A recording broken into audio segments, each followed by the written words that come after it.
Welcome back to The Morning Blend. Our next guest is an author who spends a lot of time imagining what if with everyday situations. His book is called The Edge of the Known Bus Line. It's about what happens when a woman's daily commute takes an abrupt turn when she's dropped off at the wrong stop. And we are happy to welcome the author. It's James Gapinski to the Yellow Couch. His book is in the horror genre, but he says it's also humorous.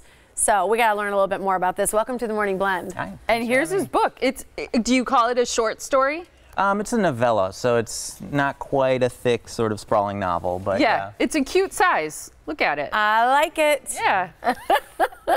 Yeah, our producer said in my ear, cute horror. I don't think that works. But it's so fascinating, I think, that you combine these genres.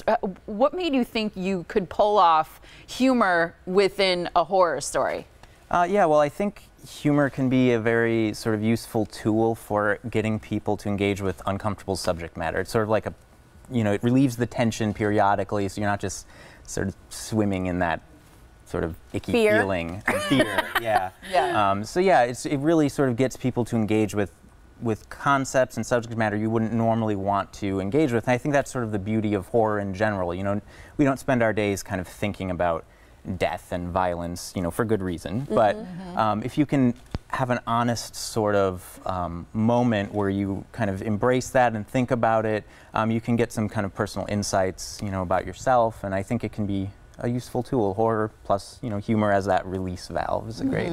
Yeah. It's interesting. Talk about your main character, because he's somebody who's a little bit guarded, and I find that interesting. Or she, sorry, find that interesting about like a character that can be so guarded. Yeah, and it's interesting you mentioned kind of how short it is. She's very much reserved. I feel like she's the kind of person who would keep things brief. And originally it was a longer novel, and I cut a lot of chunks of it until it kind of became this novella, because I realized with what she's going through and with what she has been through, the snippets that you get throughout the book about her past, she really would not volunteer a lot of information. It's not like this confessional kind of novel where she's spilling out all of her, deepest feelings. You have to really pick at it and dig for it, and it's almost like a coping mechanism for her. She's kind of in this strange world she doesn't understand, and she's putting her guards up. You sound like you feel bad for her a little. A little bit, yeah. Yeah. As a reader, do you have feelings towards her?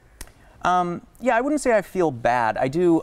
So I feel bad for what she's had to endure as a character, but I do really sort of admire and respect her tenacity. She's very much a survivor.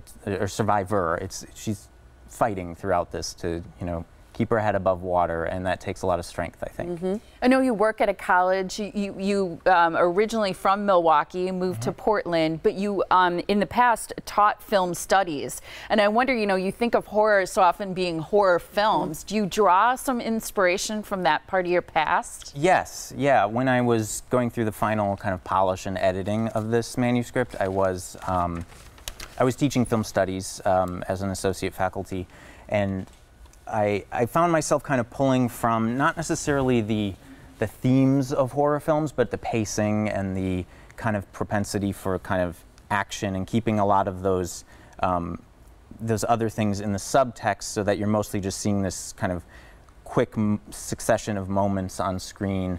And I think, thinking about kind of big influences, especially during that final editing process when I was really taking shape. Yeah. Get Out by Jordan Peele. I don't know if either of you have seen that, but that was an amazing film that I think balanced that suspense with a lot of humor to kind of get audiences to engage with it. Also kind of really dived into character and did kind of an intelligent horror movie rather than, the slasher flick. And yeah, so a lot of those sort of rubbed off on me, I think. So we ran out of time. It's so cool that you had a book-themed wedding, and I know you used library cards, interesting things as invitations and table markers. I think that's really neat. Congratulations to you on that and this new book. And people can find out more about The Edge of the Known Bus Line by going to our website, themorningblend.com. It was a pleasure meeting you. Thank you so much.